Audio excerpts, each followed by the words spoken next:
नमस्ते गुरुजी। जय गुरुजी महाराज, जय गुरुजी साथ संगत जी। शुक्राना गुरुजी महाराज द मल्टीलिंगुअल सेवादार टीम अब सबका स्वागत करती है। आज एक बार फिर हम सब धन्य हैं गुरुजी महाराज की ब्लेस संगत, राहुल अंकल जी की पुस्तक गुरुजी लाइफ एंड स्पिरिचुअलिज्म का एक सेशन होगा। गुरुजी महाराज की ब्लेस संगत भावेश पांडे अंकल आज का सेशन मैनेज करेंगे। गुरु परिवार की तरफ से आपका बहुत बहुत स्वागत है। भावेश अंकल अपने आप को अनम्यूट करें प्लीज। Over to you. जय गुरु जी। जय गुरु जी के चरणों में कोटि कोटि प्रणाम, गुरु जी की संगत को कोटि कोटि प्रणाम। और आज ये 7th सेशन बुक रीडिंग का गुरुजी लाइफ एंड स्पिरिचुअलिटी हम शुरू कर रहे हैं। Some thoughts that come to my mind की क्यूरियोसिटी या हिंदी में जिज्ञासा जिसे कहते हैं, it is recognised as the driving force in human life and development. और अगर हम देखें कि जिज्ञासा when it is married to the tamas guna, तामसिक प्रवृत्ति से अगर उसका मिलन होता है, so what we have the forbidden fruit और फॉल फ्रॉम ग्रेस हियर। जिज्ञासा अपने राजसिक अवतार में राजसिक गुणों के साथ में it becomes the driver of discoveries and inventions, the story of human growth and civilisation. और जिज्ञासा अपने सात्विक अवतार में it becomes the quest to know the creator. ये जो डिवाइन यर्निंग है, this is not a suo motu occurrence, it is not a swayambhu phenomena.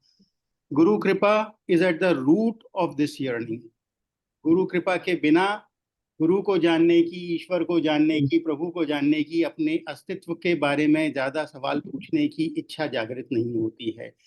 And the fact that we have congregated again here on this platform for the 7th time, it needs no further proof that this yearning for divine is alive and kicking among all of us. And the mere fact that we have opened our arms to receive Guruji's blessings and Ashirwad, and Guruji is kind enough to permit us to take part of his blessings, to bloom in his blessings and his love. The book Life and Spiritualism is an honest effort in the direction of expanding our understanding of our spiritual master Guruji and understanding the path that he was nudging us on, which is spirituality. और यहाँ पे मुझे एक oft coated श्लोक जो है वो ध्यान आता है, ओम पूर्णमदः पूर्णमिदं पूर्णात् पूर्णम उदच्यते पूर्णस्य पूर्णमादाय पूर्णम एव अविशिष्यते। अर्थात जो पूर्ण है, सदाशिव महाशिव परमात्मा, वो इस श्लोक में भी पूर्ण है, वो इस श्लोक के बियॉन्ड भी पूर्ण है। और अगर पूर्ण में से कुछ हटा लिया जाता है तो भी वह पूर्ण रहेगा, और उसमें कुछ जोड़ दिया जाता है तो भी वह पूर्ण रहेगा। तो ये जो प्रयास है रॉल अंकल का इन looking at Guruji's life, and mind you, in the previous readings it has come with very clear qualifiers that हम सब लोग अपने अपने तरीके से अपने एक्सपीरियंस को गुरुजी के साथ में परिभाषित करने की, डिफाइन करने की कोशिश कर रहे हैं। And of course, none of us can, know him fully. Whatever he has permitted us to know, whatever he has made us understand, is his immense blessings. But at the same time, this book is a fantastic and a very honest effort in knowing Guruji, and through Guruji knowing or trying to know spiritualism and to try and progress on the path of spiritualism. The author, Dr. Chhabilendra, Roul uncle, has articulated the concepts of spiritualism very well and drawn from his close association from Guruji. मैं गुरुजी से through my maternal uncle Joshi uncle के जुड़ा था 1997 में, और उनकी महासमाधि तक उनके साथ में उनका कृपा प्रसाद का पात्र बना रहा। और तब बहुत समय ऐसा हुआ कि रॉल अंकल और हम लोग साथ में ही होते थे। But to tell you the fact that all along I knew him as Rahul uncle, not Raul uncle. That's how probably Guruji wanted it to be. And it was only when I got the book that I realized कि Rahul uncle is actually Rahul uncle. So गुरुजी के तरीके अलग हैं, गुरुजी की कृपा करने के तरीके अलग हैं. So this book, I mean, we have now had 6 sessions, and each of these sessions has been a fantastic, journey knowing Guruji more. जो लोग बहुत पहले से गुरुजी को जानते हैं, उनके मन में भी ये प्यास रहती है कि गुरुजी के बारे में और जानें, और उस जानकारी से, उस ज्ञान से अपने जीवन को, अपने स्पिरिचुअल, अपने आध्यात्मिक पथ पे अग्रसर होने का और आगे बढ़ने का मौका मिल सके. Previous sessions, the author has been duly introduced, but for Sangat who have joined for the first time, just to introduce Roul uncle, Dr. Chhabilendra Roul, called Rahul by Guruji, is the author of the book Guruji Life and Spiritualism. He came to Guruji's fold during his Jalandhar days. Dr. Roul, who superannuated as Secretary to Government of India, is presently member Central Administrative Tribunal in the Principal Bench at Delhi. He is an officer of the Indian Administrative Service of 1985 batch belonging to the Punjab cadre. He has served both the state government of Punjab and the central government, and he has written 3 books and published several articles in reputed journals. Now, for the reading today, we have another Guruji's old Sangat from the Empire State days, Dr. ARUP Mitra. Dr. ARUP Mitra is an alumnus of Delhi School of Economics, professor in Institute of Economic Growth, former Director General of the National Institute of Labour Economics and Rural Development, Faridabad, Government of India. Presently, he is a Professor of Economics in South Asia University, New Delhi. He would be taking us through Chapter 2, Manifestation of Divinity, from page number 65 to 73 of the book, with his interpretation and the understanding of the text.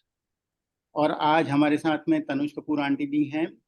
She is also a Sangat who started her journey with Guruji in 1989, and she feels happy to be identified as Guruji's Sangat, is most grateful to him for taking her in his Sharan quite early on. And auntie, let me tell you, incidentally, I was hearing one of your satsangs, I don't know where it came to me, and it was fantastic to, partake of your blessings and the blessings that all of us have.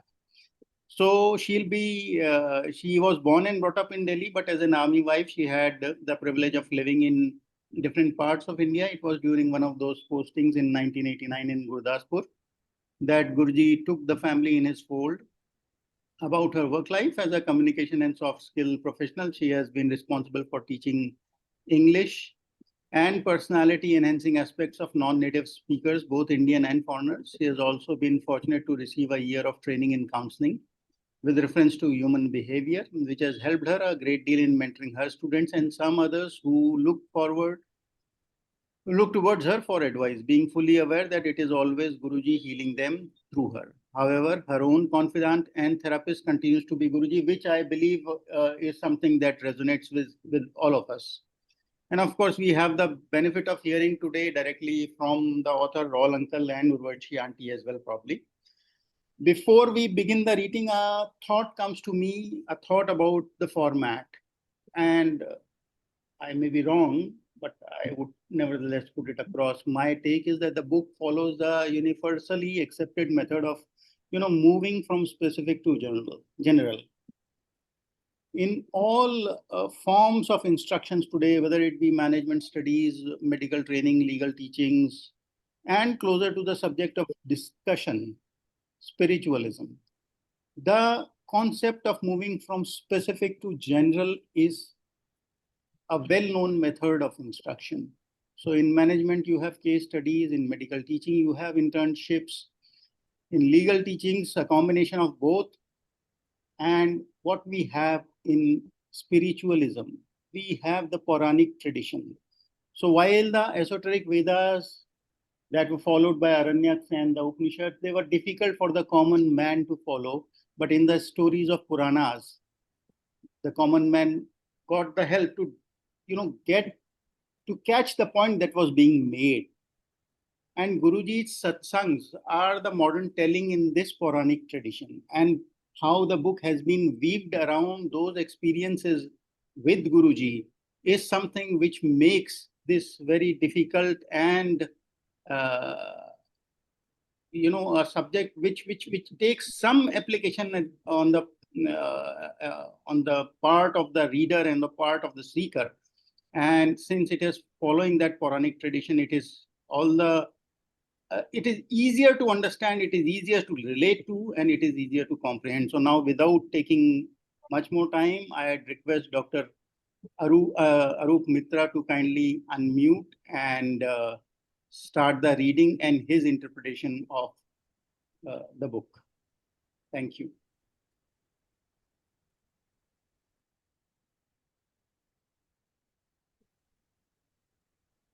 Jai Guruji. I hope I'm audible. Today, I will focus on Chapter 2, Manifestation of Divinity. This is the second part of the chapter, where I will be talking about the divine love and compassion that the author has referred to, Guruji as the Mahapurusha, and the Purusha Tattva, and finally we will talk about the Shivoham. As the introducer has already mentioned, author has done a very effective job. He has created a great impact on all of us, and we have been really blessed to understand Guruji through his book. So I will try to focus on some of the key points that the author has tried to bring out in this part of the book.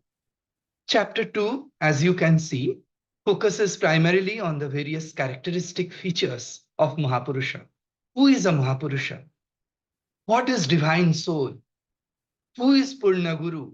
These are the key questions which arise in our mind, particularly as a common human being. These questions arise in our mind.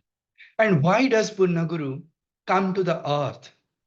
These questions are answered in the book very, very meticulously, particularly when he talks about the purpose of Purna Guru. Purna Guru descending on earth for the sake of humanity.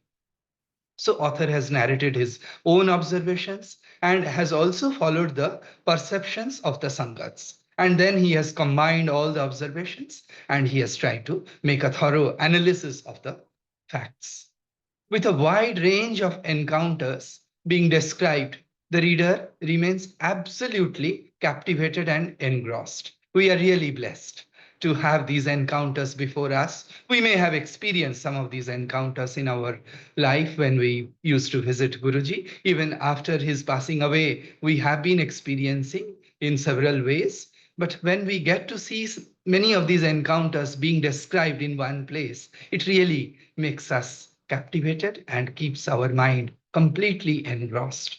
Finally, the author presents his in-depth analysis of the observations, and he concludes with the actual insight behind the term. What is Shivoham? What exactly Shivoham means? And where do we bring a parallel between Shivoham concept and Guruji's manifestation as in human form? So Guruji symbolized Shivoham in a full-fledged manner. That is the point I think the author is trying to make in this part of the chapter 2. How do we recognize that whether a person is having certain divine characteristics or not? So divine incarnate, as we believe that Guruji is the divine incarnate. So what were the major recognizing features in him? In what manner he was much above the common human beings? Not everyone was able to recognize the true swarup of the divinity. It is only with his blessings people could recognize that there were certain divine characteristics. As the introducer pointed out very rightly, we have our own limitations. We are endowed with very limited resources in terms of our capabilities and abilities. So we will not be able to comprehend that entire vastness in us. Only perhaps a small part of it we will be able to realize, and that too with the blessings of Guruji. So not everyone is able to recognize the true swarup of the divinity. Even when one may be located close to divinity, I may be going every day to the satsang, but I may not actually realize the divine characteristics of Guruji unless Guruji enables me to realize, or unless Guruji blesses me to realize. So there is a saying, nearest to the church, farthest from God, is a popular saying. When our spiritual level increases or we inherit it at birth because of our purva sanskaras, we may recognize a true guru. So recognizing a true guru is not an easy question. It is with his blessings we will be able to recognize. We will be able to improve our abilities, capabilities, enhance our capabilities, and perhaps a little bit of divine characteristics we will be able to realize. What is that which we may experience in the presence of divinity manifested? So when we may be visiting certain common places, but we may also visit certain places which are very auspicious. So how do we make a distinction between a common place and an auspicious place? How do we characterize that auspiciousness? How do we realize that this place is a manifestation of divinity? So here the author tries to emphasize on some of the key characteristics. He argues the serenity, calmness, and peace of mind. So these are the three important manifestations of divinity. The serenity that the others will also be able to feel. And there would be a tremendous calmness. The human manifestation is calm, and at the same time the visitor who is going to the human manifestation of that divinity would also become calm, and there would be peace in the mind. So the serenity, calmness, and peace of mind we experienced in Guruji's presence are reflective of his spirituality and divinity. So that is how the author begins in this chapter. Guruji possessed the tremendous power to elevate the human mind, to raise it above the trifles of the daily life, to direct it to the higher realities. So these were the three important dimensions which a common mind could realize to some extent. And slowly the Guruji's kripa, Guruji's blessings enabled us to realize that calmness, also to feel that calmness, that realize that calmness within us, and that peace of mind within us. In fact, I'm reminded of one incident when Mahendranath Gupta, the author of Kathamrita, visited Dakshineshwar for the first time. He was extremely disturbed. There were certain family encounters, and he was extremely disturbed. And he was, when he was waiting for Ramakrishna's darshan, he was looking at the Ganges, and he was thinking, perhaps today I will commit suicide. I will jump into the river so that I don't have to return to the family again. And then when he actually gets a darshan towards the early evening, then suddenly there is a change in his mind. There is calmness in his mind. And that is the real divinity, and which one is able to realize by visiting the God manifestation. Sometimes we may make efforts, but may not succeed. We keep making efforts that we must try to realize the higher realities. But it is not all that easy. As I was mentioning, that it is with the kripa of the Guru, the blessings of the Guru, perhaps we will be able to realize only a small bit of the entire divinity. We will not be able to realize that the vast mountain of sugar, maybe 1 grain of sugar, we will be able to carry, just like a small ant. And with that, we will be able to relish our hunger. And that is when the support and guidance of Nitya Siddha or Purna Guru is required. So without his support, without his blessings, it is impossible to realize the divinity. So then the question comes up, who is Nitya Siddha? How would you characterize a person, a divine manifestation, godly manifestation, as Nitya Siddha? The ever perfect soul is born a Siddha. They come on earth mainly to set examples to others. The main purpose of their visit to this earth is to come and make us realize that, look, there is a vastness, and we have to realize that vastness. There is this concept of eternity, and we have to make ourselves ready to realize that eternity. So they show us the path little by little, and then we are able to realize that eternity. The ever perfect soul is born a Siddha. They come on earth mainly to set examples to others. The ever perfect are like bees which light only on flowers and sip the honey. The ever perfect drink only the nectar of divine bliss. So, like a quality bee will never sit on an ordinary flower. It will sit only on a flower which is full of fragrance, which is full of honey. So similarly, the divine soul, the Nitya Siddha, will only try to extract the honey from what is eternal, not from what is temporary or transit. The author talks about the divine vision witnessed in Guruji. He describes that how the symbol Om on the left and the right side of his head appeared again and again.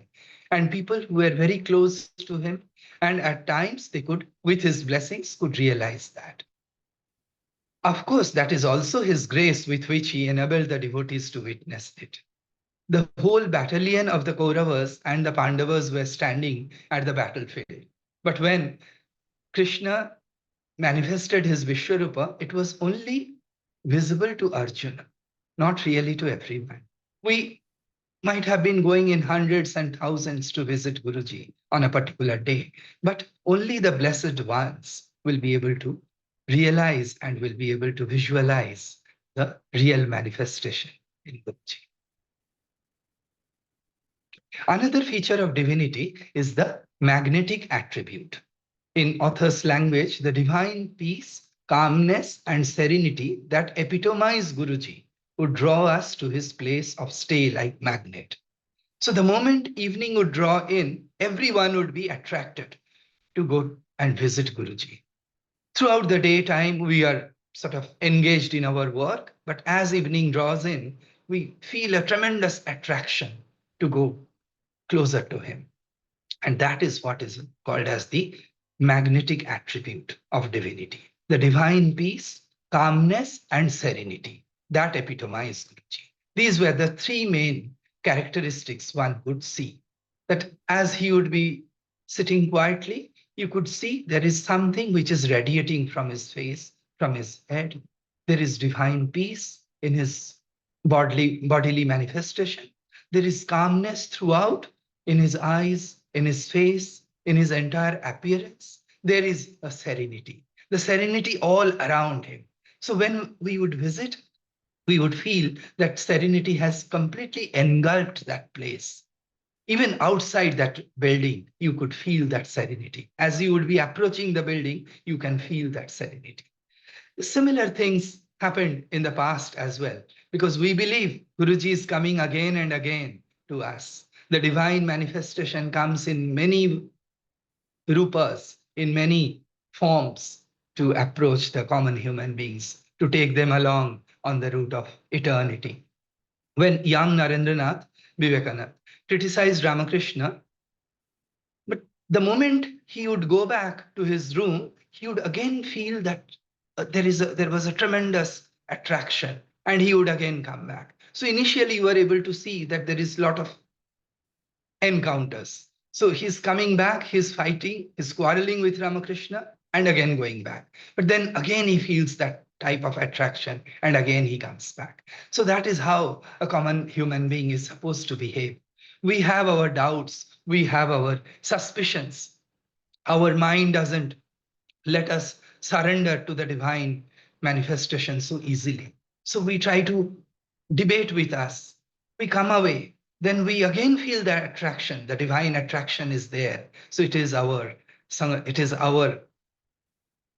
blessings, we can say, Guruji's blessings with us, which makes us feel that attraction. And then again, we are drawn towards him. So the divine peace, calmness, and serenity that epitomize Guruji would draw us to his place of stay like magnet. That magnetic attraction is nothing but a manifestation of divinity. That is what the author is trying to argue. Shakshat Param Brahma. This is the concept the author is trying to use. Shakshat Param Brahma. Of course, he's a bodily manifestation of that divinity. But then within that manifestation, Within that human manifestation, we are able to feel that divinity. We are able to feel the Paramdam, Divya Darshan to visitors who came with sincerity. So not to everyone every day, but only on certain occasions, and particularly to those who came with great sincerity could have the Divya Darshan. That Divya Darshan of what? The Divya Darshan of the Shakshat Param Brahma. That Guruji is the actual manifestation of Param Brahma. That realization can come only to a few, those who have the sincerity. So it is again his blessings that enable us to come closer to us.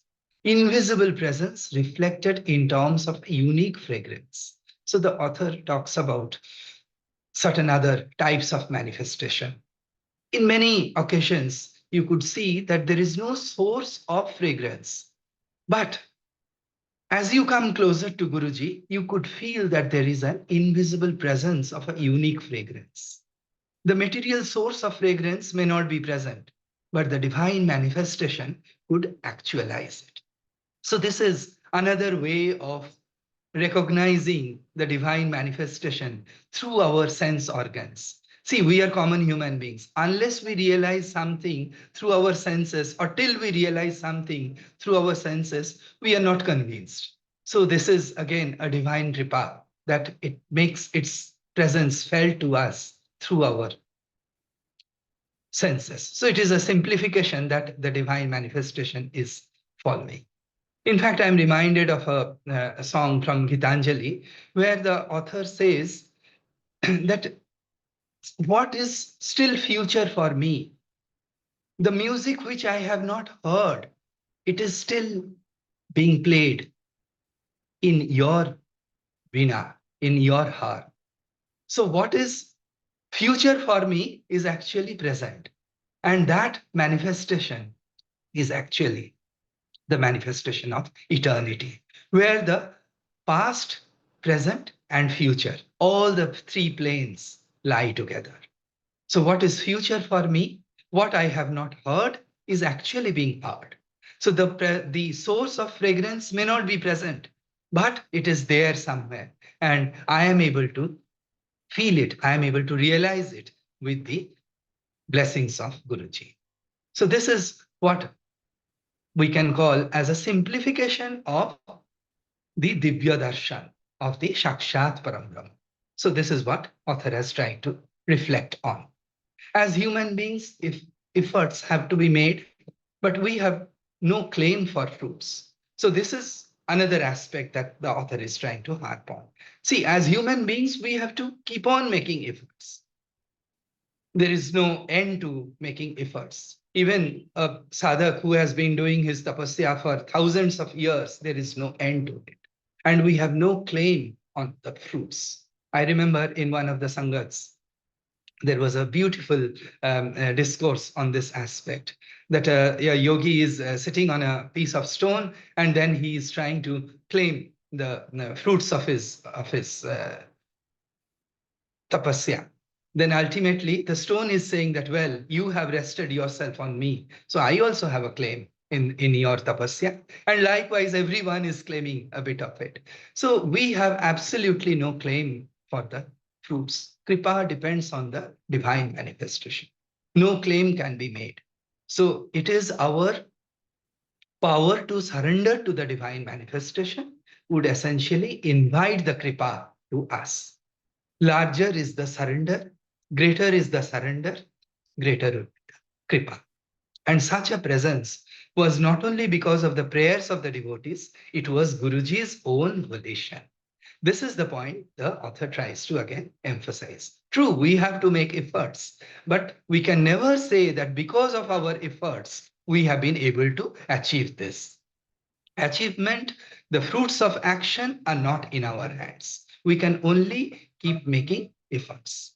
It is Guruji's own kripa that he would make himself realize to us. Physically present, but engrossed in some other world. That is also an important aspect that author has tried to bring out in his book. He may be present. We are watching him right in front of our eyes. But he's completely engrossed in some other world, in some deep thoughts. Perhaps his mind, his entire existence has merged with the divinity, it has merged with the eternity. It was like he was there and also not there, as if he was in constant communion with some higher authority, the Supreme Being, while his presence would be radiating the divine light in its entire splendor. These are the words of the author. He is there, and yet he is not there. You can see him physically, but at a different plane, at a metaphysical plane, he is completely engrossed. He has completely merged with the ocean of eternity, as if he was in constant communion with some higher authority, the Supreme Being, because there is no distinction between his manifestation and the Supreme Being. So they have merged, while his presence would be radiating the divine light in its entire splendor. So as the human manifestation and the Supreme Divinity merge, we would be able to see that there is a divine light in his presence. These are the signs of bhava, samadhi, etc., of the Mahapurushas or Purna Gurus. So this is one way of recognizing a person who is a divine manifestation. These are the bhavas. They are present, yet they are not present. They are completely lost in their own thoughts. They are completely engrossed in that Uccha Bhavadhara. And that is what is called as Jivan Mukti state. That is what is called as Samadhi. They have completely been engrossed in a higher reality. And these are the gunas of the Mahapurushas or the Purna Gurus. The author of the Gospel describes the state of Ramakrishna, which appeared just like a picture radiating throughout. There is no movement, the eyelid is also not dropping and is completely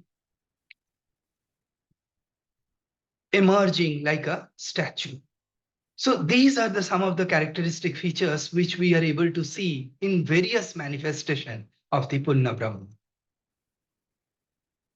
The perpetuity element, particularly in page 65, the author highlights, the divinity is not a momentary state, but perpetual, which is the essence of Guruji's existence.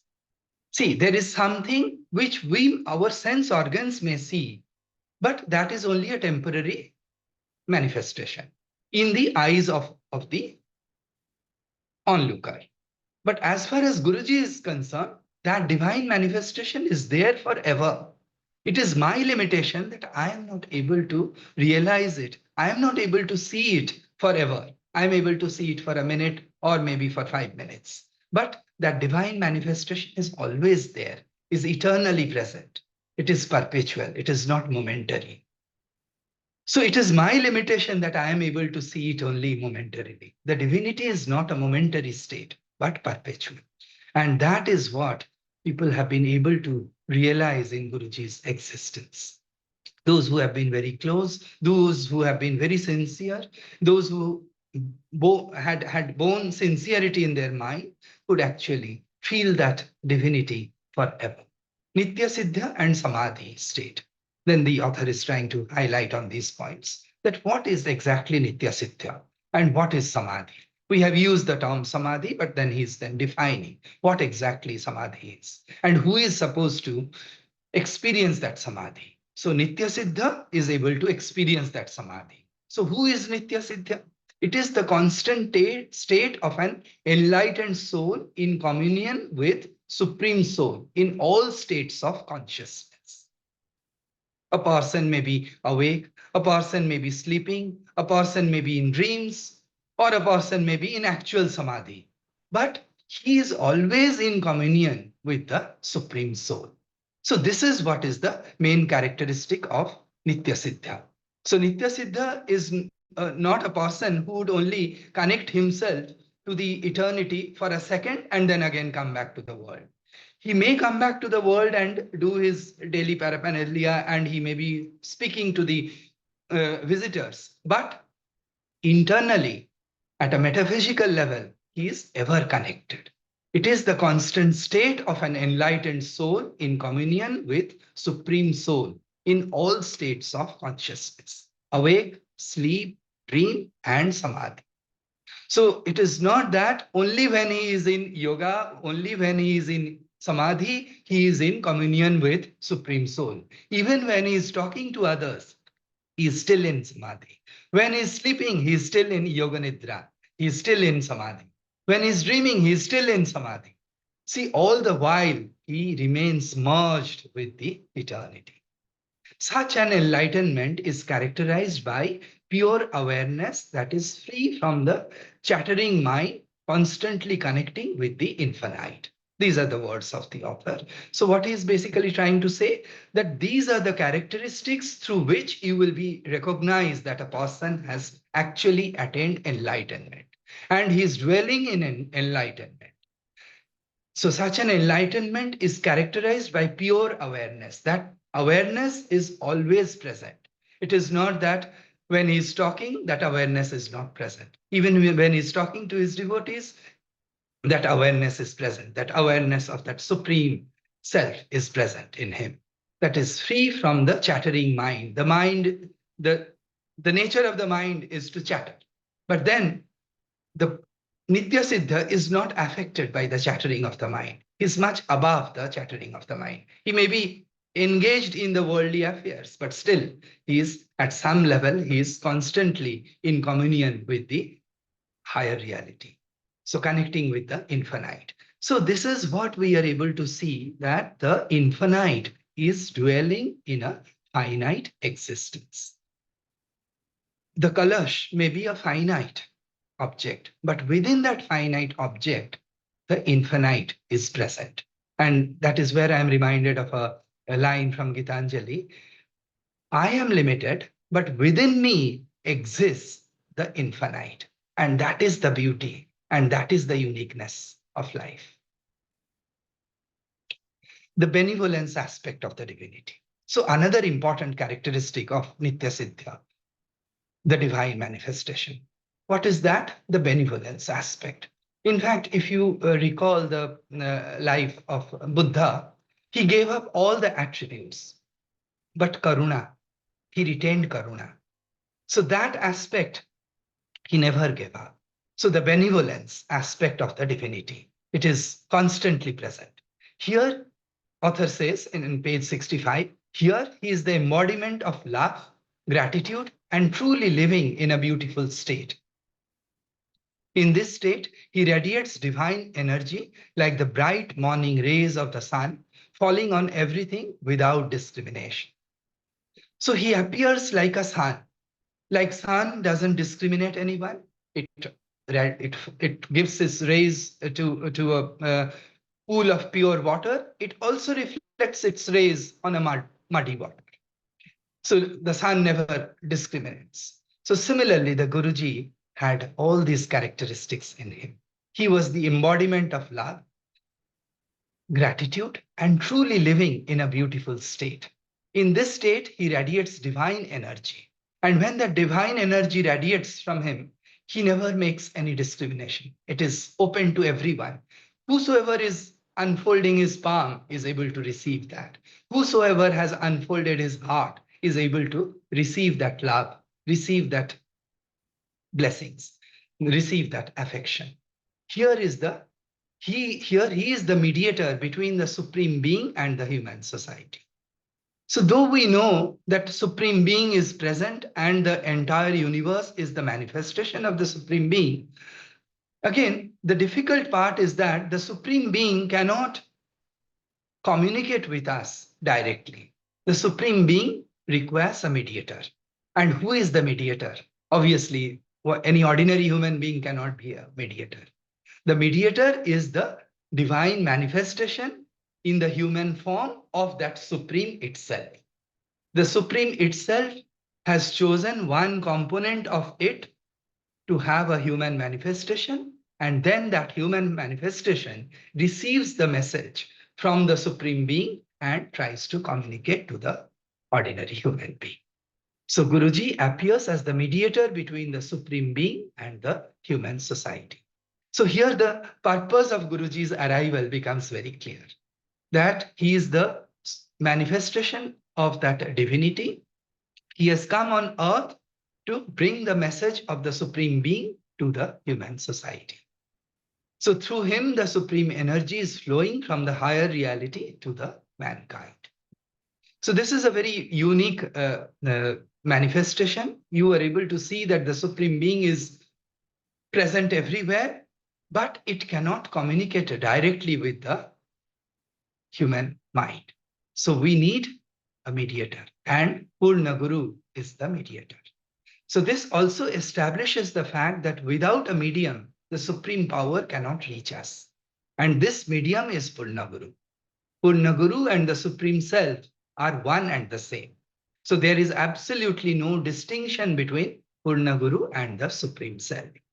As Purna Guru conveys the message of Supreme Being to the human society, and as the human society is able to take a look at the eternity, then he finds that Purna Guru and the Supreme Self are one and the same. There is no distinction between Purna Guru and the Supreme Being. The true meaning of Shivoham comes out with great lucidity. With these words, towards the end, as we would move, you would find that the author is trying to bring out the concept of Shivoham. What exactly it means, what exactly it conveys, that I am the Shiva. So that I am the Shiva is very much manifested in Guruji. On Samadhi and enlightenment state. So here what happens? What is exactly Samadhi, and what exactly happens when we are using this term enlightenment state? As Kundalini rises and resides in Sahasrara Chakra, Crown Chakra, eternal bliss is realized by the sadhak. As sadhak begins his meditation, so there are certain paths, there are certain ways to awaken your Kundalini. So you meditate on different chakras, and ultimately the Kundalini rises and resides in the crown chakra, which is located in the center of the brain, Sahasrara Chakra. So there, when the Kundalini reaches, the sadhak is able to realize the eternal bliss. And that is what is called as your Purna Samadhi, or the enlightenment state. Such a realized soul is the embodiment of godliness and is free from the illusion of the duality between the Atman and the Paramatma. He identifies himself with the Lord. In page 66, the author, quote unquote, the author talks about the realized soul. So one who has realized this enlightenment state, when his Kundalini has been awakened and it has entered the Sahasrara Chakra, he himself becomes an embodiment of godliness. And at that state, you will be able to see that the vast ocean of eternity and this divine manifestation in the human form have become one and the same. And this person is free from the illusion of the duality between the Atman and the Paramatman. That distinction exists for a common man, Atman and the Paramatman. But one who has realized the enlightenment state, for him, there is no distinction between Atman and Paramatma. So it is in Kabir's language that when you have a kalash full of water and you merge it in the ocean, the water in the ocean and the water inside the kalash, they are one and the same. Just a thin wall of separation exists for a common man. But in reality, for the realized soul, there is absolutely no difference. The kalash, the water inside the kalash, and the water outside the kalash, they are one and the same. Jal mein ghat hai, ghat mein jal hai. The enlightened person loses his individuality as it has merged with the Supreme Soul.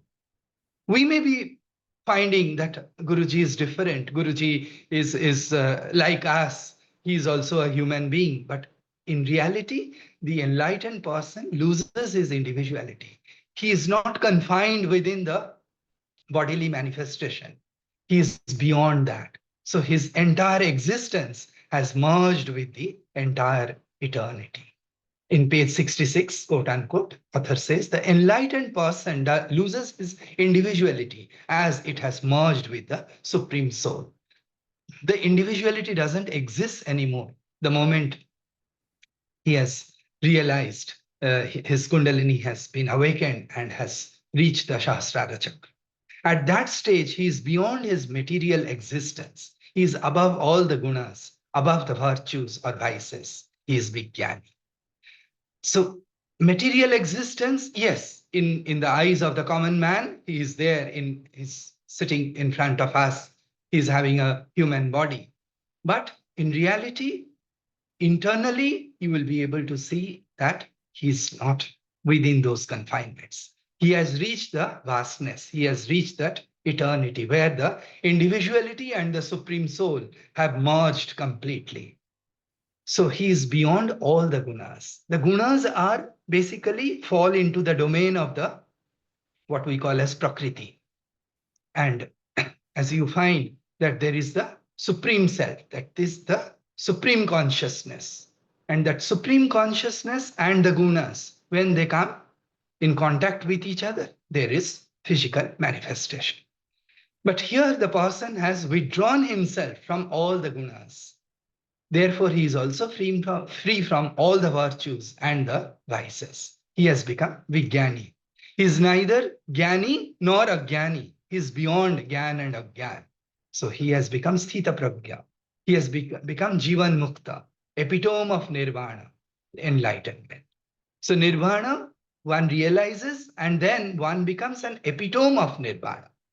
That entire human manifestation is also an epitome of Nirvana. That is the essence of Guruji, which the author has tried to harp on.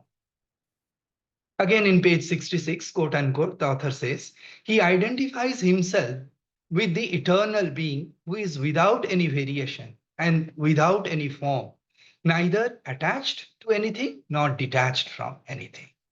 That is what is called as the impartiality. That eternal Brahma is there. It is neither attached nor detached to anything. And that particular characteristic you are able to see in Guruji. Because he has merged with the eternity, because he identifies himself with the eternal being, because his individuality has merged with that ocean of eternity, he is therefore without any variation. He is always constant. We may be finding certain variations in his behavior. That is the limitation of our sense organs. But in actuality, he is without any variation because he is above all the gunas, without any form. He neither has any specific form, nor does he remain confined to any specific form. So without any form, neither attached to anything nor detached from anything. He's not attached, so therefore the question of detachment also doesn't arise. Only when we are attached, the concept of detachment has to be taught to us. So this is the journey of life from the world of forms to the state of formless. That we are in the Rupalok. From this Rupalok, one has to travel to the ARUP. So Guruji is always merged with ARUP. And even being merged with eternity, with that formlessness, he is able to communicate with the common man. That is the uniqueness of the Divya Purushas, of the Mahapurushas, or the Purna Gurus, that when they are able to remain completely engrossed in eternity, they are also able to carry out their daily paraphernalia. In the words of Ramakrishna, as the glow of dawn heralds the rising sun, unselfishness, purity, and righteousness announce the advent of the Lord within oneself. The author quotes in his book. So basically, he's trying to define that what is that unselfishness? What is that rising sun mean? That purity would arise, that righteousness would announce its arrival. So as one would realize that enlightenment, as one would realize that vastness in oneself, there would be unselfishness. There would be purity of the outer self, of the inner self, of the entire existence, and there would be righteousness. And that righteousness would announce the advent of the Lord within oneself. That unlimited has already arrived in the limited confinement. The bodily manifestation is a limited confinement, is a kalash, but within that kalash has appeared the Lord himself. So the announcement of the Lord will be observed in these forms. That is what the author is trying to argue. The author, logically and rightly so, offers an explanation of Guruji's unique quality, which is of being communion with the divine universal intelligence and simultaneously being concerned for the devotees. So what he is trying to argue, that Guruji is in constant communion with the divine universal intelligence, that supreme intelligence, or what we call as the super consciousness. But at the same time, he is also talking to the devotees. He is trying to understand the problems of the devotees, the material problems, the other types of problems, the obstacles that people are facing in attaining their spiritual levels. So he's concerned about everything, their material well-being as well as their spiritual attainments. So the author writes, quote unquote, in his enlightened state, he feels, sees, and experiences a divine quality in everything and everyone. See, this is a very unique experience, that when a divine manifestation in the human form again merges with the eternity, he is able to see that the entire universe, even the physical manifestation, even the ordinary animals, they are also actually the manifestation of that supreme self. So he feels, sees, and experiences a divine quality in everything and everyone. So even everyone is very special to him. Everything is very special to him.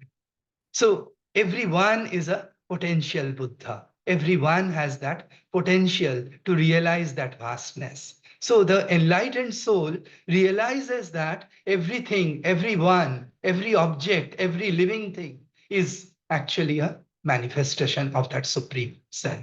So therefore, he cannot ignore anyone. And therefore, author writes, quote unquote, the most important divine powers of love and compassion to all and alleviating the sufferings of mankind are amply evident. Page 67. So here the author tries to say that because this realization is there in Guru, and which is a main characteristic of the Purna Guru, therefore he has the divine power of love for everyone, for every soul. Whether I'm good or I'm a bad human being, he's not concerned about that. I have gone to him with sincerity. He is equally accessible by me as much as by a very good human being. So he has that love, he has that compassion for all and those who are suffering. And that is the reason why he has taken pains to carry out certain experiments, he has conducted certain examples, and to basically take away our sufferings, to reduce our sufferings, and to make us believe that eternity exists and eternity is also concerned for us. It is not that the Supreme Being is indifferent to us. Guruji is here because the Supreme Being wants that our suffering should be reduced and we must progress on the path of eternity. And in that journey, Guruji is absolutely impartial. So his common words were blessings always, Kalyan Kitta.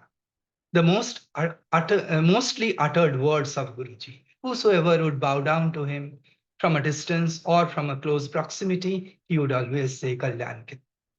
So that is the ever chanting word. So basically he's blessing everyone, whosoever we are. That is because an enlightened soul dwells in love, peace, and empathy. He cannot forget that he is an epitome of love. He is an epitome of peace, and he is an epitome of empathy. So therefore, he cannot remain indifferent to our sufferings. The author tries to explain rationally the phenomena, what appears to be as supernatural. There are several descriptions of certain unique examples, what in our dictionary terms we may call as miracles. But why has he conducted those miracles? Why has he conducted those exemplifications? That is because he dwelt in love, he dwelt in peace and empathy, and he wants to reduce our sufferings. He wants to reconvince us that we should prepare ourselves to attain eternity. And that is the reason why he has come on earth. Such Mahapurushas have the supernatural ability or power to read what is going on in the minds of the suffering. Page 67, quote unquote. So we may not be able to realize that Guruji is actually reading our mind, but it is a very, very simple task for him. The Mahapurushas are able to set a glance and they are able to read everything that is happening within us because they are able to address the micro existence within ourselves. What is the micro existence? The cell. So they are able to penetrate their attention to the depth of our cell, each of the cell. And therefore, they are able to understand where lies the suffering, what is the source of suffering, and what is the manifestation of suffering, and how it can be controlled and how it can be eliminated. The ability to visualize the tiniest cells and the extraordinary power to destroy the deformed or affected cells and to regenerate them. That is the ability, master ability of the Mahapurushas. So they are able to address the fundamental problem of the issue, and then they are able to eradicate that problem. And that is what Guruji has done. So what we call miracle is actually done very scientifically with the help of spiritual power. Author has given a very scientific analysis of what we call as miracle or certain exemplifications. So he's trying to say that it is actually carried out very, very scientifically, and you will be able to see that every step follows a scientific method.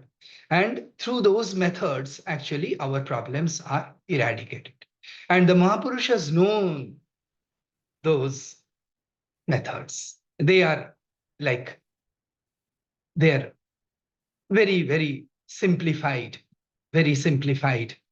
mantras for them, equidistance from each other. They are close to everyone, yet they are maintaining a distance from each other. So we feel that Guruji is very close to us. Guruji is concerned about our sufferings, and everyone feels that he is concerned about my suffering. I am the closest to the Guruji. But at the same time, Guruji maintains a distance from everyone. He is helping everyone. He is addressing through his simplified analytical method, scientific method to eradicate our sufferings. But at the same time, he is maintaining a distance. And that distance is equal. It is not that he is closer to someone and he is maintaining a huge distance from someone else. No, that equal distance he has maintained throughout. And that is what we call as impartiality. And why this impartiality? Because there is no attachment with anyone. He is concerned, but he doesn't have any attachment. And because he doesn't have any attachment, therefore he is impartial.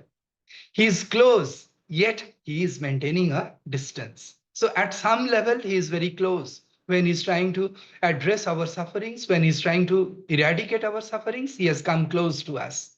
But at the same time, at certain other level, he is maintaining a distance. He is maintaining a distance at equiproportionate manner. It is not that there is any concept of variation in maintaining that distance. So close to everyone, yet far from any ties or bondage.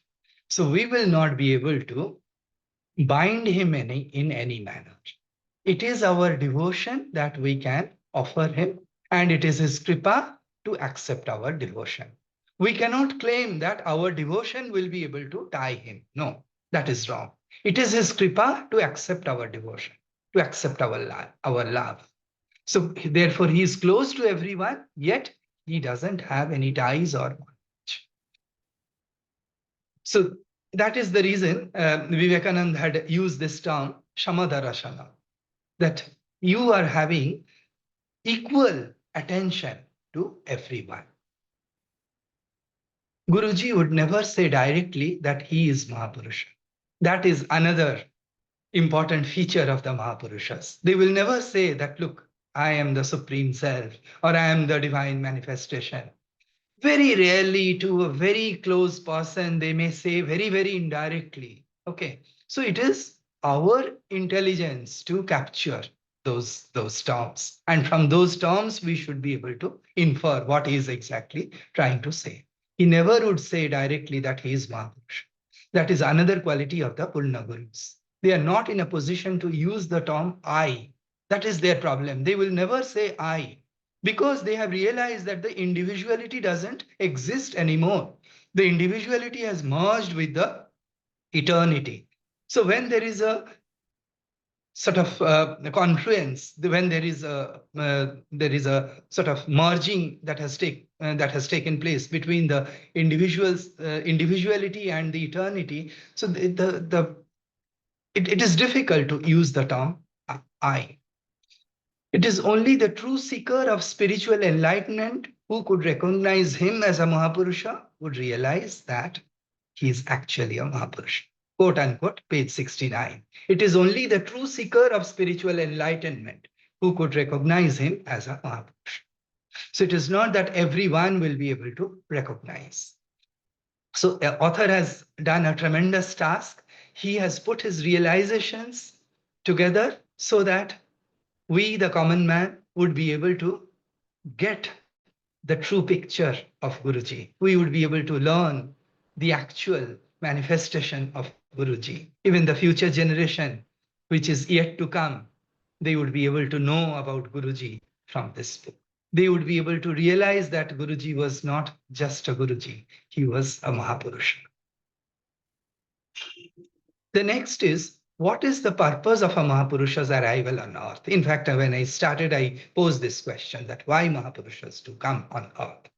In the words of Guruji, as the author writes, the purpose is to connect people with the Supreme Godhead. The daily sort of paraphernalia is such that we get engrossed in it. We get engrossed in our day-to-day activities. We are not able to overcome the obstacles. We are not able to go beyond our daily routine activities. So therefore, there is an importance to make us remind, to sort of tell us that, look, there is something beyond this. You can actually go beyond your capabilities. And those capabilities would have to be nurtured. And those capabilities can be nurtured when we get the motivation. What kind of motivation? The motivation that the Supreme Self exists. Now, who is going to tell us that the Supreme Self exists? Guruji will have to tell us. And that is why Guruji has come on earth. Guruji has come on earth to tell us that, look, what you are doing in your day-to-day life is important. True, you don't have to ignore that. But at the same time, try to go above it. Try to realize that Supreme Self exists. And you try to connect yourself, the individual soul, to that Supreme Self. So Guruji has come on earth with a special message as a divine manifestation of the Supreme Being, and he is trying to deliver that message to us. Thereon, the chapter deals with the Purusha Tattva, with a wide reference to the philosophical and spiritual texts, Puranas and Upanishads. And finally, the chapter returns to the central proposition of Shivoham. So basically, to establish the fact that Guruji was a manifestation of this concept, that Shivoham. He himself was the Purna Brahma. He himself was the manifestation of Shiva. So in doing that, the author has taken recourse to various philosophical and spiritual texts, Puranas, Upanishads, etc. And then he's coming to talk about the Nirvikalpa Samadhi. So he talks about Purusha Tattva, and when he's talking about Purusha Tattva, he refers to Rig Vedas, Upanishads, and Bhagavad Gita. So there he is drawing our attention to one particular concept, that is cosmic being, the absolute or the supreme self, that is the supreme intelligence, the super consciousness. And that super consciousness is called as cosmic being. In Sankhya philosophy, you are able to encounter two important points, that is Purusha and Prakriti. So Purusha is nothing but that supreme self, that super consciousness. And Prakriti is an epitome of all the gunas, Sattva, Raja, Tama. And as the Purusha and the Prakriti come together, as the super consciousness comes in close proximity of the Prakriti, which is full of guna, the manifestation takes place, the creation takes place. So without the Purusha, Prakriti is nothing. And without Prakriti, Purusha cannot have a physical manifestation. So therefore, Sankhya system of philosophy tries to argue that it is the conjunction of Purusha and Prakriti which would essentially lead to the process of creation. As the Trigunatmika Prakriti comes in close proximity of the Purusha, thereby follows the creation. So, author is referring to these texts, and ultimately he's trying to argue that Guruji was basically the human manifestation of that supreme being, of that cosmic being. So that cosmic being was present within the physical manifestation of Guruji. And what is samadhi? Once a person reaches this stage, he attains godliness, eternal bliss, and freedom from the illusion of duality, quote unquote. So he's giving us specific definition of the samadhi. So as a person reaches this stage, he is able to realize that actually only godliness prevails, nothing else prevails. So his entire existence, his entire manifestation has become godliness, divinity. And that eternal bliss is flowing from the Supreme Self to this manifestation, and then it is also getting passed on to whosoever is close to him. And he is able to feel the freedom from illusion of duality, life and death, good and bad, ignorance and knowledge. So he's beyond all this. So what is in between life and death for such a person? Nothing.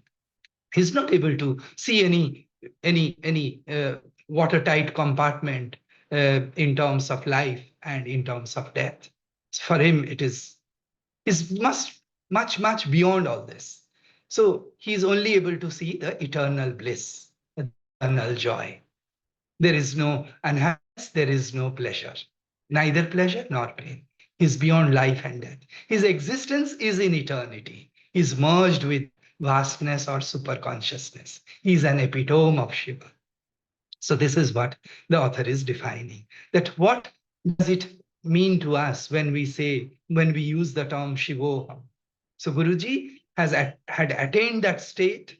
He was born as a human manifestation of that divinity. So therefore, that super consciousness prevailed in him. So even when he appeared to us as an individual human being, that super consciousness dwelt in him. Hence, he was the manifestation of Purna Brahma. And that Purna Brahma is nothing but an epitome of Shiva. So he who is the Guru is Shiva himself. So he was the Purna Guru, he was the Shiva manifested before us in a simplified form. And through his simplified mantras, through his simplified tactics, through his simplified scientific processes, he tried to elevate us. He tried to reduce our sufferings, eliminate our sufferings, eliminate our obstacles, obstacles which would arise in our path of spiritual attainment. So all these characteristics of the realized soul are found in Guruji. And therefore, Guruji is nothing but a living manifestation to us of the concept called Shivoham. Jai Guruji.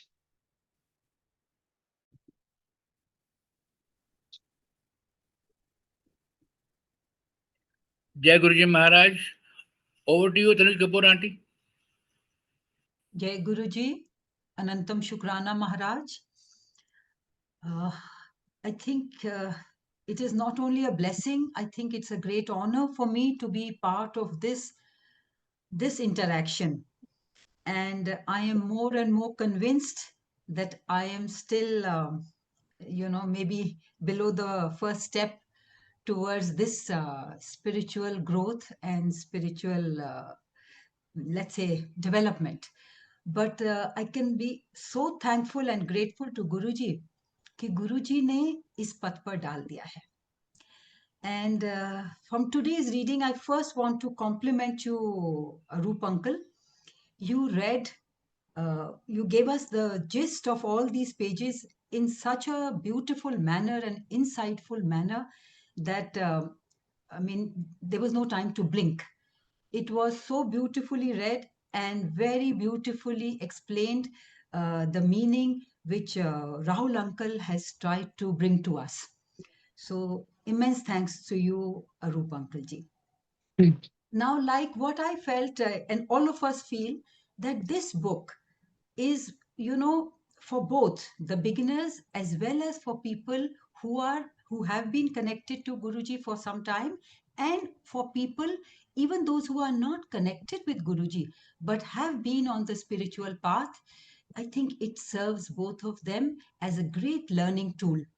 For the beginners, the deep meaning of a lot of things that have been said in these pages may take some time, may not come that easily in the first reading.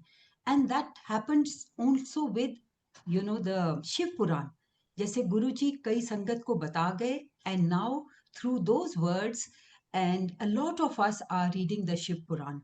But गुरुजी ने ये भी कहा था कि पहली बार पढ़ने से समझ नहीं आएगी. And I myself have realized that.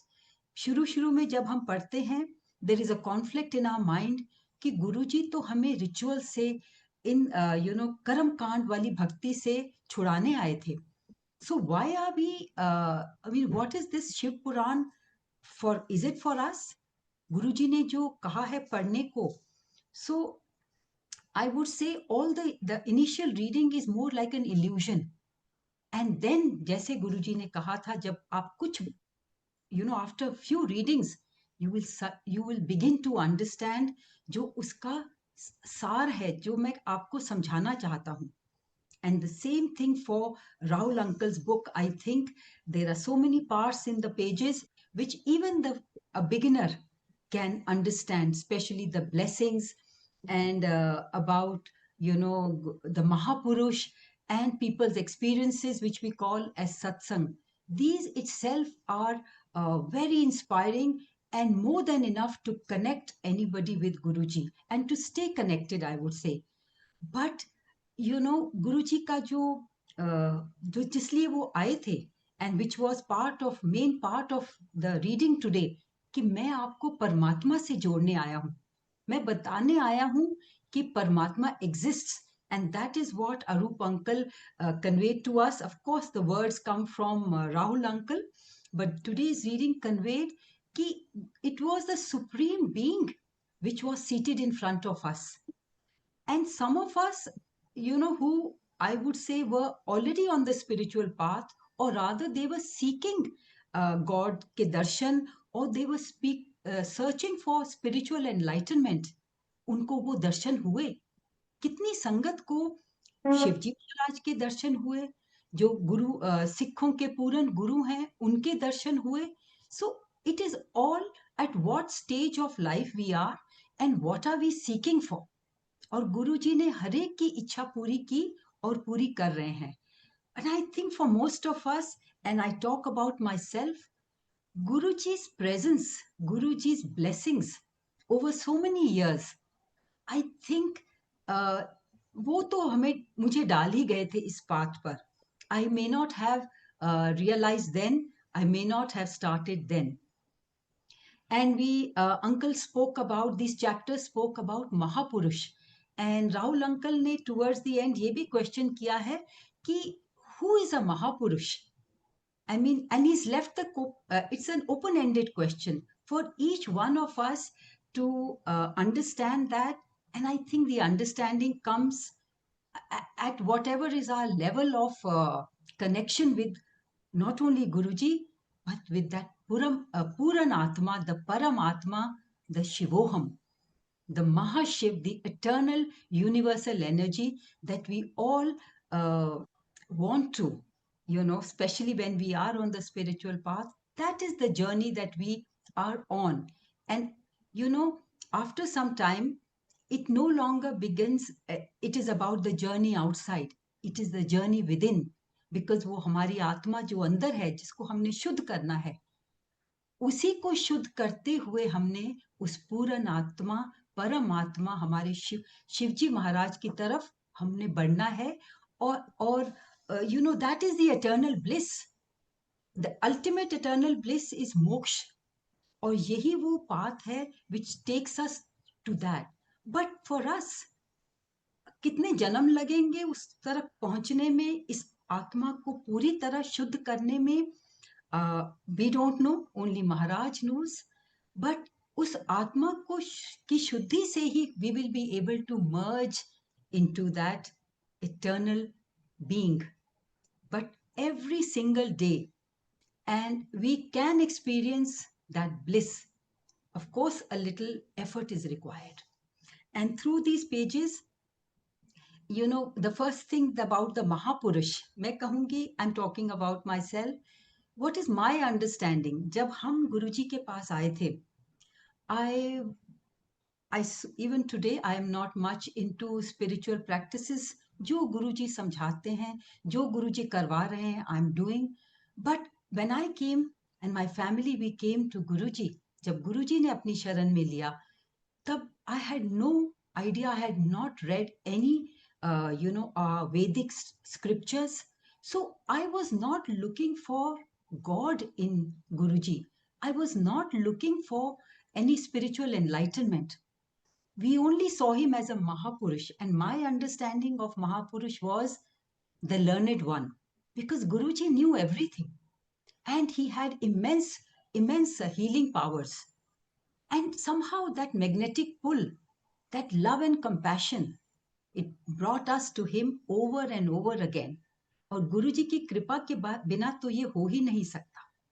So for me, then it was, that was the Mahapurush we were coming to. And वो अपने शब्दों में भी एक बार मैंने उनसे कुछ कहा.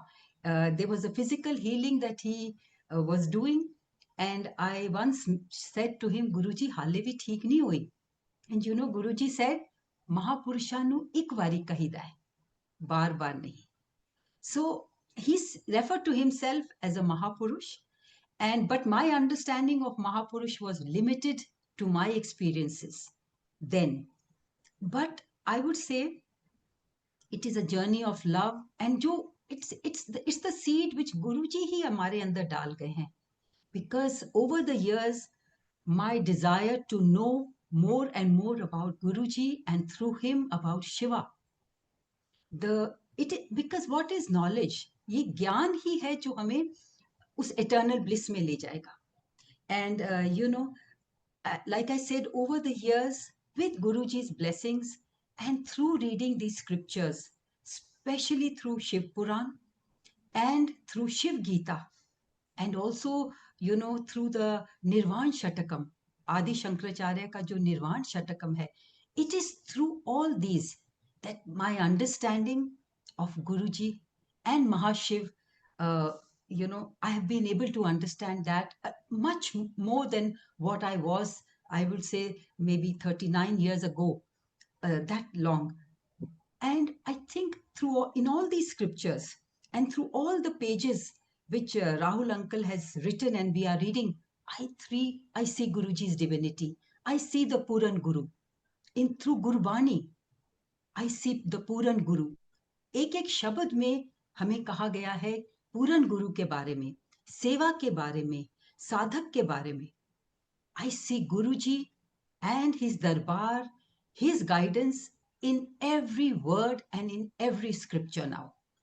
But the realization is कि ये जो knowledge और ज्ञान, क्योंकि ज्ञान से, शिव गीता में ये भी लिखा है कि कर्म कांड से, रिचुअल से, प्रेयर से we can achieve, you know, some things. We can come closer to God somewhat, but not entirely. और ये बार बार शिव जी ने कहा है और बार बार गुरु जी ने कहा है, डायरेक्ट कनेक्शन रखो. And that direct connection is only through devotion, I think through a sort of dhyan and meditation, and how we would enable this. अकेले नहीं हो जाता, बिकॉज हमें साथ साथ अपनी आत्मा को शुद्ध करना है, क्योंकि वो आत्मा का ही परमात्मा से मिलन है, which is the eternal bliss. तो वो आत्मा को शुद्ध करना है, और ये आत्मा को शुद्ध करने के सभी टूल्स गुरुजी ने दिए हैं. चाहे I would say Rahul uncle's book is a real wonderful tool to enable us. Shiv Puran, Shiv Gita और सभी गुरबानी और जो शब्द हैं, यही टूल्स हैं अपनी आत्मा को शुद्ध करने के.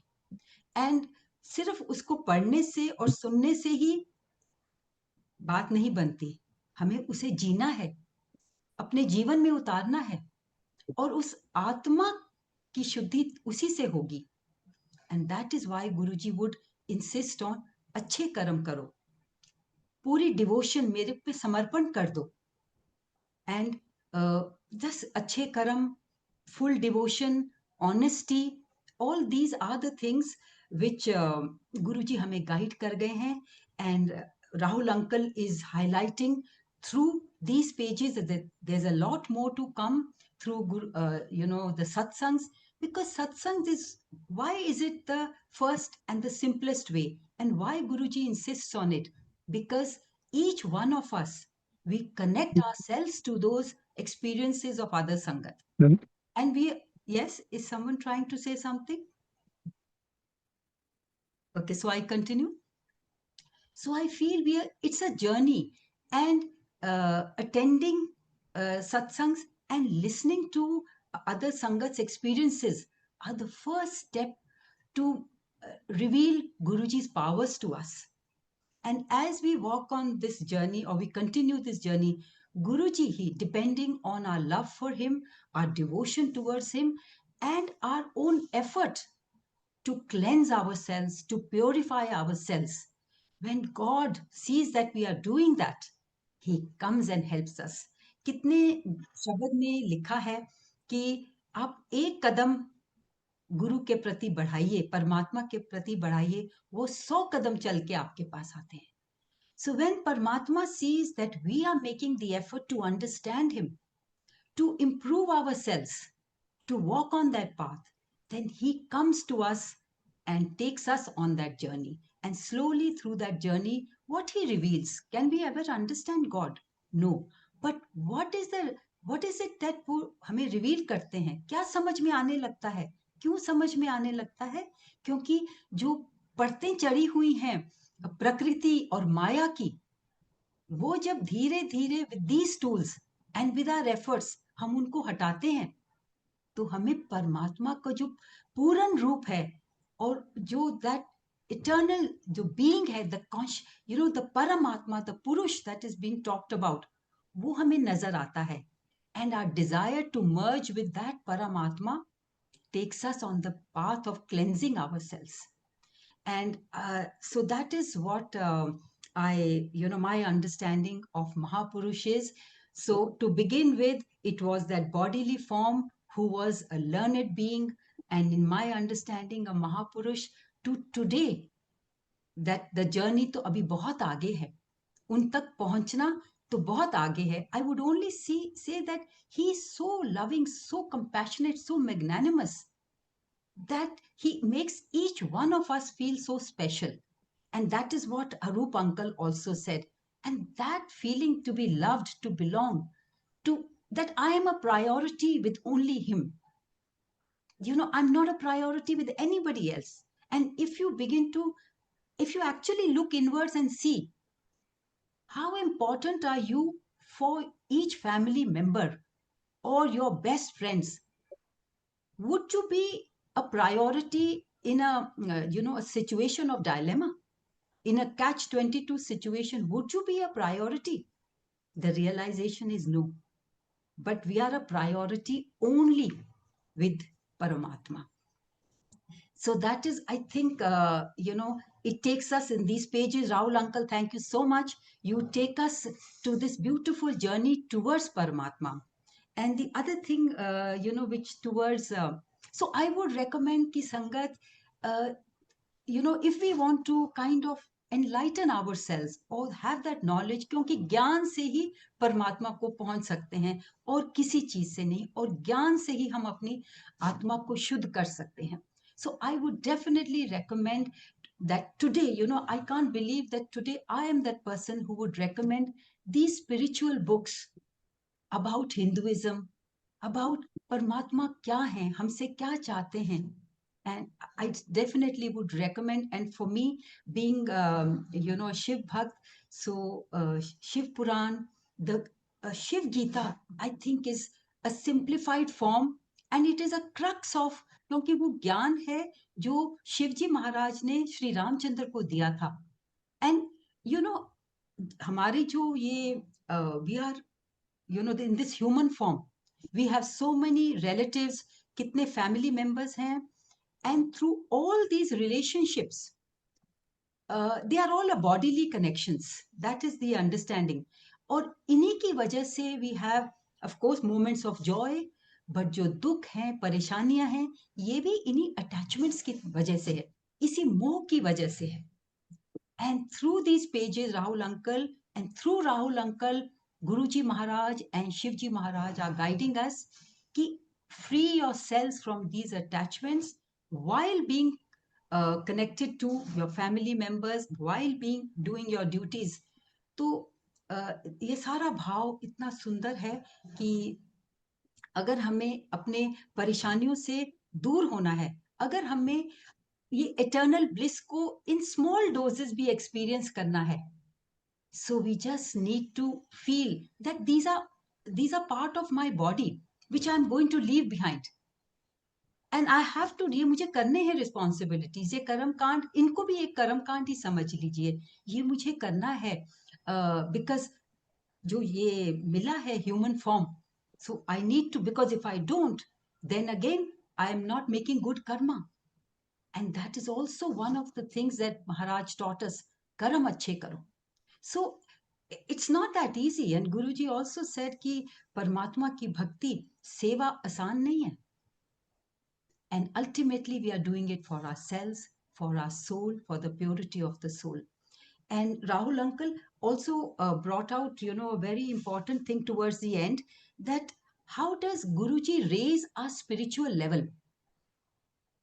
And if we look, look at ourselves and what we were a few years ago and what we are today, even those of us, including me, who were not introduced to a life of spirituality.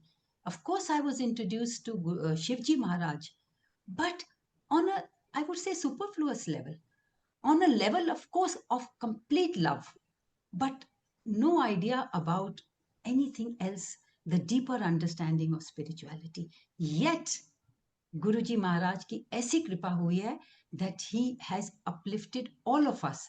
And how has he uplifted? जो मैं सारी बातें बताई हैं कि he has put us on the path of honesty.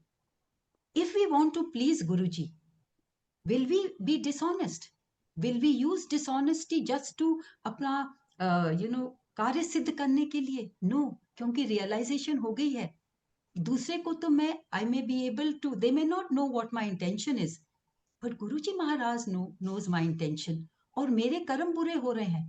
So हमने अगर गुरुजी के प्रति जाना है, all these things जो वो समझा के गए हैं, good relationships with people, अपने responsibilities करो, direct connection रखो, थोड़ा समय परमात्मा को जरूर दो, वो internal cleansing के लिए, internal भक्ति के लिए, वो direct connection के लिए कि understand yourself.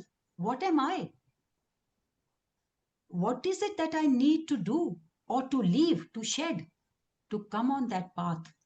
So we need to understand कि क्या हम जो कर रहे हैं, क्या हम उस शिव तत्व के, are we going closer to that enlightened soul, to that that blissful eternity, blissful conscious being, or are we moving away for it? दिखावे के लिए हम गुरुजी की संगत हैं, but in fact, are we moving closer to that eternal bliss? So we need to watch ourselves, we need to watch our karma. And with that, I think I'm also looking at the time, and we are looking forward to Raul uncle concluding the session. And thank you very much for giving me this opportunity. Immense grateful to. And Bhavesh uncle, I must compliment you that you started the session so well. I think when I was listening to you and to Arup uncle, I was thinking to myself, am I capable enough to be on this podcast today? But Guru Maharaj ne seva di thi, so I definitely couldn't get out of it. But both of you have been extremely inspiring for me personally. And Raul uncle, you needless to say. Bahut bahut shukrana. Thank you so very much. Thank you, Auntie, and thank you for the kind words. So while we are in the concluding part of the section, one thing comes to my mind, which I would like, Raul uncle to throw some light on. You have talked about the Purush Suktam. We have talked about Purush and Prakriti being the two distinct entities. And all of us have talked about other spiritual books in the Hindu tradition. And Shiv Puran people who have read in different khands, Shiv Puran talks Sankhya also, Shiv Puran talks Yoga also, and Shiv Puran, what it does not explicitly talks is Uttar Mimamsa or Vedanta. Vedanta, yes, the word is there, but Uttar Mimamsa ke form mein nahi hai. So I won't say confusion or doubt, but something that I would like you to maybe throw some light before somebody else, if they have some questions. So is that we are talking here, when we are talking Purush and Prakriti, we are talking Sankhya here. So I'd like maybe to have some sound bites from you.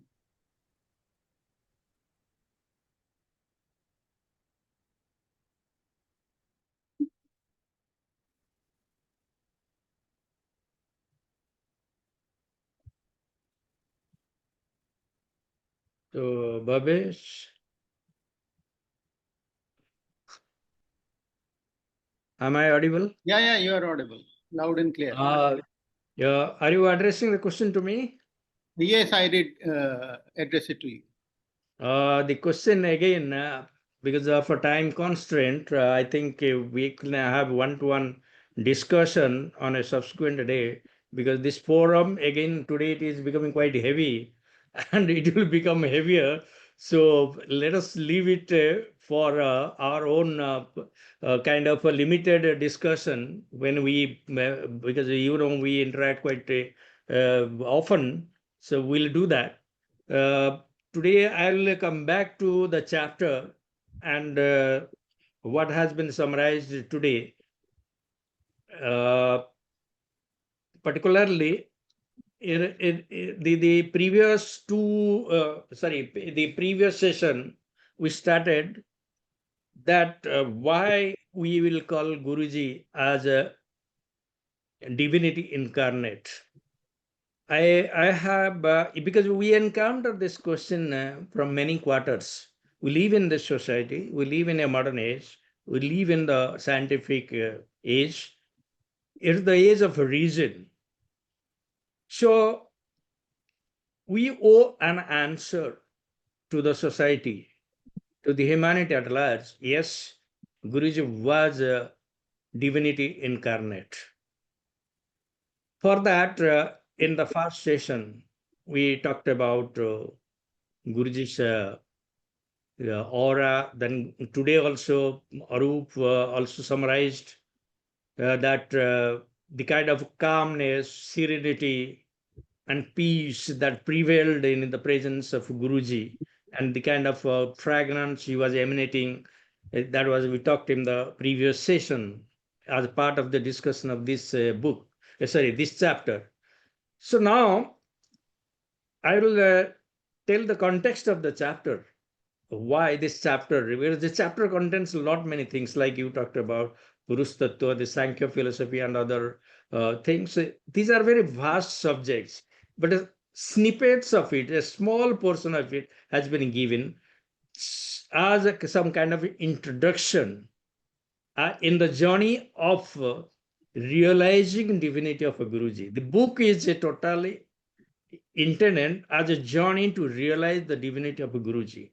So this chapter gives a small introduction to that. Initially, in the first part, we talked about the divinity of a Guruji in the form of his aura, calm and composed state. Then we talked about the spreading of his divine energy, the power to transmit the divinity or divine energy to the disciples and the places around. Then the bodily fragrance. These are the three aspects we talked in the previous session. Today, we talked about his love and compassion, then his way of telling that he is a Mahapurush. Then we talked about when he talks indirectly that he is Mahapurush, what do we mean by Mahapurush?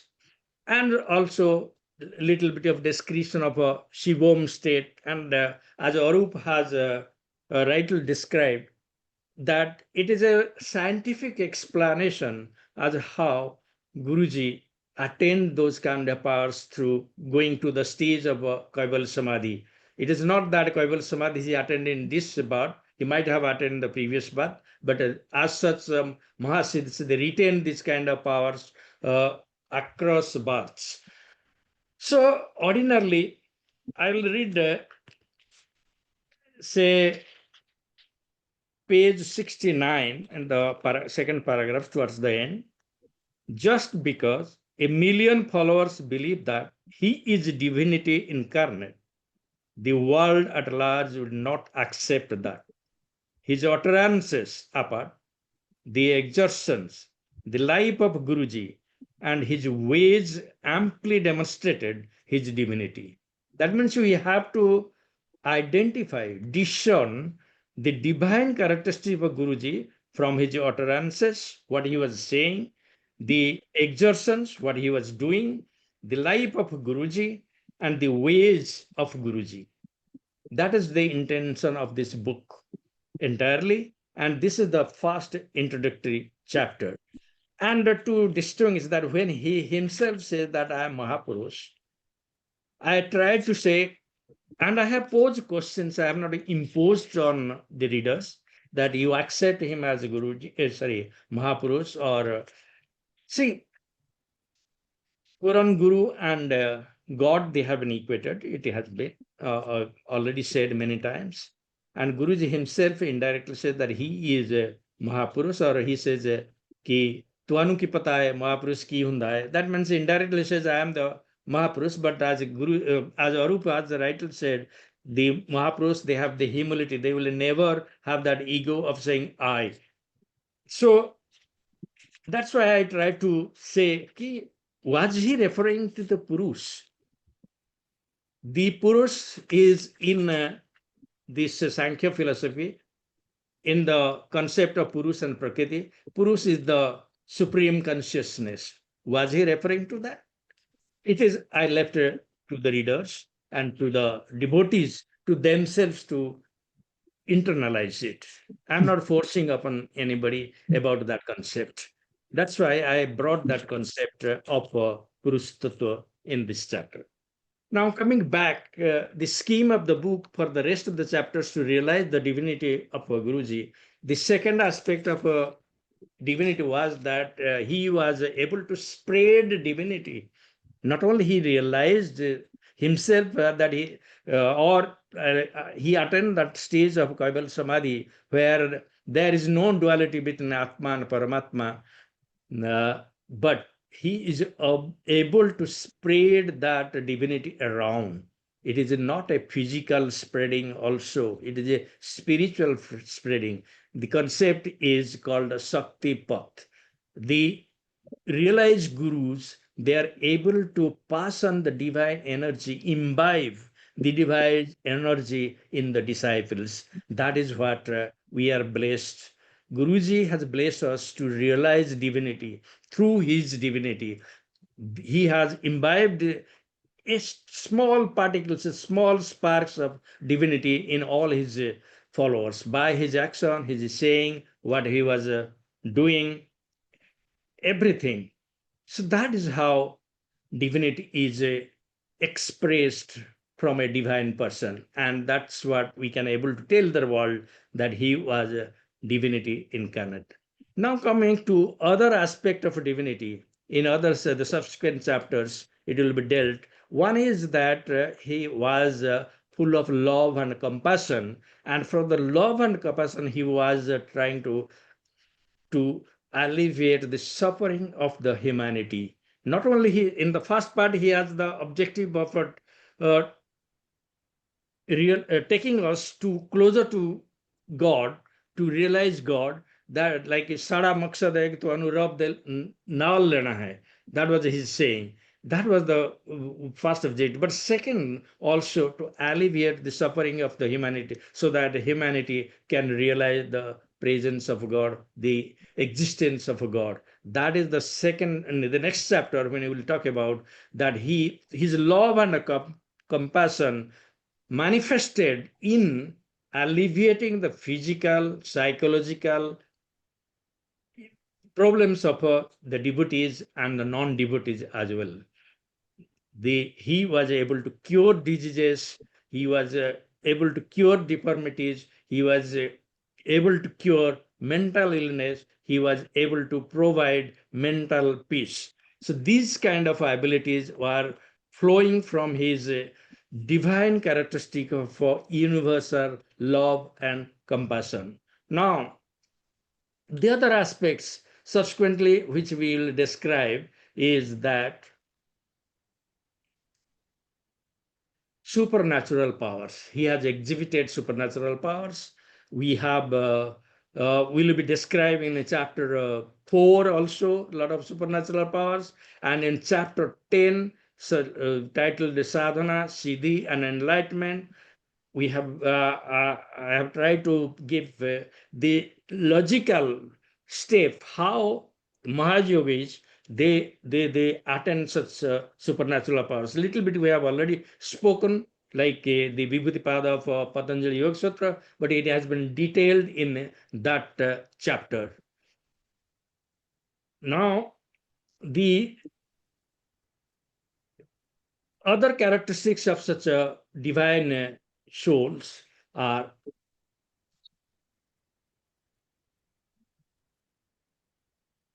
the yogic way of life. He was an example of a godly person. That comes from divinity incarnate. How? He was the epitome of a sinless purity. I call sinless purity is thy name, Guruji. We have not seen anything, any ulterior motive for fame or name or anything else, but simple for love and pure love for you. That is the reason he was trying to alleviate your sufferings, and he was trying to lead you towards God. So such kind of purity, such kind of a sinless life, if you observe, that is godliness, and that is the sign of a divinity. Now, the next aspect is that we have described in one of the chapters, or in this present chapter also. He was exhibiting the characters of a sthita prajna, the emotional stability, detachment, humility, equanimity, taking success, failure, good, bad, sorrow, happiness in equal measures, detachment, desireless, perfect self-control, all are the qualities of Sthita Prajna. And as you all know, we have witnessed all these characteristics with the Guruji. So what else you can ascribe? He is a divinity incarnate. All such characteristics, a bundle of characteristics you will not find with an ordinary human being. Because of that, we can say to the rest of the world, yes, he was a divinity incarnate. We are not blind followers of a guru. We have realized, we have experienced that he is a divinity incarnate. Rabindranath Tagore, in his songs of Kabir, summarizes such a realized soul. He is the real realized soul who can reveal the form of the formless to the vision of these eyes. That means Guruji was able to show the path to realize Guruji. We are the ordinary people, and for the ordinary people, he was the beacon of light to take us towards light. Who teaches the simple way of attaining him? Guruji's methods were very simple. That is the other than rites and ceremonies, not to be bogged down with his ritualism or any kind of a ceremonial pilgrimage or other things. Who does not make you close to the doors? His door was open. And hold the breath and renounce the world, not go to the forest, do penance to realize God. Be part of the humdrum of this society and you will realize God. Who makes you perceive the Supreme Spirit, whichever the mind attached to itself? Who teaches you to be still in the midst of all your activities, ever immersed in bliss, having no fear in his mind? He keeps the spirit of union in the midst of all enjoyments. That is Guruji. So let us not only highlight the miracles he performed. I said all the miracles of supernatural powers has a scientific basis, and the way the Mahayogis they attend it, and it comes spontaneously. It is not with a purpose, not with the ulterior motive. So let us not only highlight the miracles he performed, the material gains followers gained due to Shraddha to Guruji, the diseases he cured, the progress in business and profession, etc. Let us not propagate that. If you have all the prasads, all your diseases will be cured. If you believe in Guruji, all your problems will be solved, whether in personal or professional life. Instead, please highlight the divinity of Guruji, the divinity we have witnessed, the internalized. The satsangs need to be reoriented towards this direction. Then only you are dancing and spreading the Mahima of Guruji. It requires a little bit of a change in orientation, change in paradigm of describing satsangs. So this is my way of understanding, and by his actions, his utterances, his aphorisms, Guruji has given the pearls of wisdom. We, as a true followers of Guruji, need to delineate his divinity from all these. This book has made an humble effort in that direction. So that is what I have to say about this chapter, and I want to say about the scheme of the book to realize divinity of Guruji. Jai Guruji. Jai Guruji, uncle, and just to, how you so beautifully put it together, especially in the last few sentences where you said that the divinity of Guruji is not, bound to the miracle man persona that he is being made out today. And we need to distill this essence of, what the teaching is different from what the miracle is. Miracle is absolutely not what he was here for. And it's been a fantastic thing listening it from you. Vasan uncle, we would like to thank the multilingual team and all the Sevadars unless I don't see any hands raised, I don't see any questions. So, and I believe that we are also overshooting the time. Jai Guruji Maharaj. Uncle, questions are not invited from the participants. This is as per protocol. Okay, Yeah. fine. So, And all of us have witnessed yet memorable session today.